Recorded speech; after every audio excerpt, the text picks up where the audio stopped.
for all the bodies involved, including the IFRC. We do appreciate that link. Let's continue with the broadcast. This time we just want to take a look at the footprint behind the Cyclone Idai, and our very own Trix Ngado is already in studio. Trix, what do you have for us?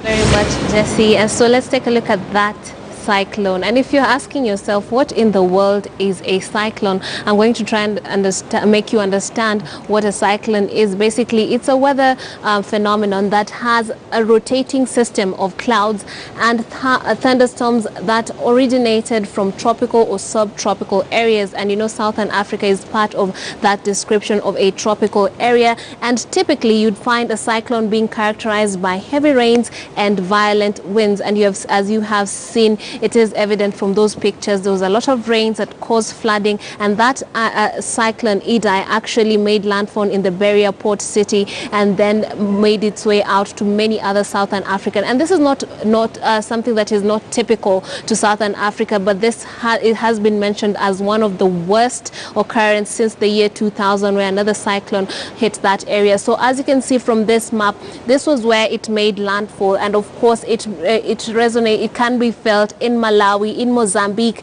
in Zimbabwe, and in South Africa, claiming lives, displacing a lot of people, and of course causing a lot of disaster. And a number of these countries, including South Africa, have declared the state of emergency in certain pockets where the devastation has been worse. Let's move to the next slide and see how these countries have been hit. So for example, in Mozambique, like we heard earlier, it is feared that 1,000 people are actually dead, and this is the numbers that are being given just before they actually make way to some areas that have been cut off because of the heavy flooding and the heavy, or rather difficult weather conditions. Now we're having the Pugwe and Busi rivers having burst their banks. These are the major rivers that burst their banks, flooded villages, and had people displaced and some people killed because they were caught up in that act of God. And then we have 90% of the Beria port is estimated to have been destroyed. This is a very important city. As we have said earlier, it is a port city,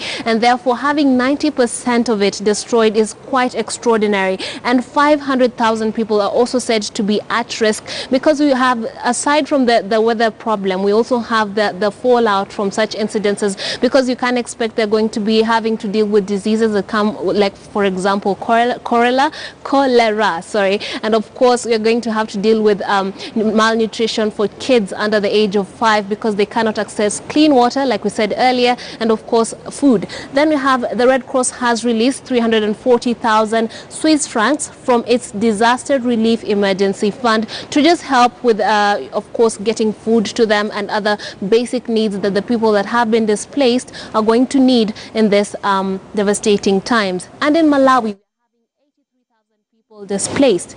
Villages were flooded, just like in Mozambique, and we also have power and water supplies cut in some areas. These are really essential things for the survival of people. And of course we have 56, this is as of today, 56 people have been reported to have died. The number keeps going up because of course they're making their way into certain areas that they couldn't make their way into, and discovering of course the devastation in the wake of that. And 577 people have been reported as injured. Then a state of emergency has been declared in the southern of Malawi, which is the area that was worst hit by that cyclone.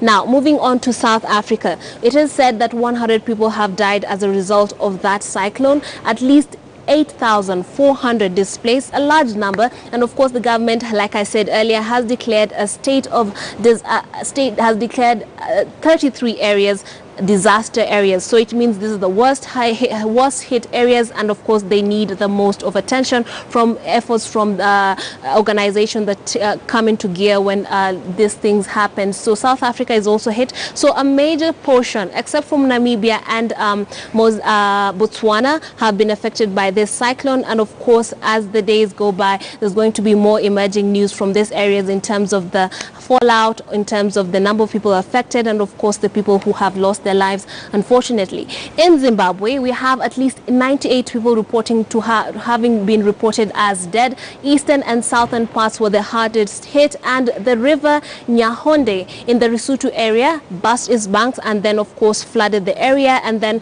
this a picture that has been painted in a similar ways in all those other countries. And in Chimanimani district was cut off, and of course, it being cut off, it means that rescue efforts cannot be carried out as it would be ideally. And aside from that, food aid cannot make, or medical aid cannot make it to the people affected. Roads, homes, bridges, power and communications lines were also swept away in that cyclone. That's Zimbabwe for you, and I think that's all we have on Cyclone Idai in the southern part of Africa. Back to you, Jesse.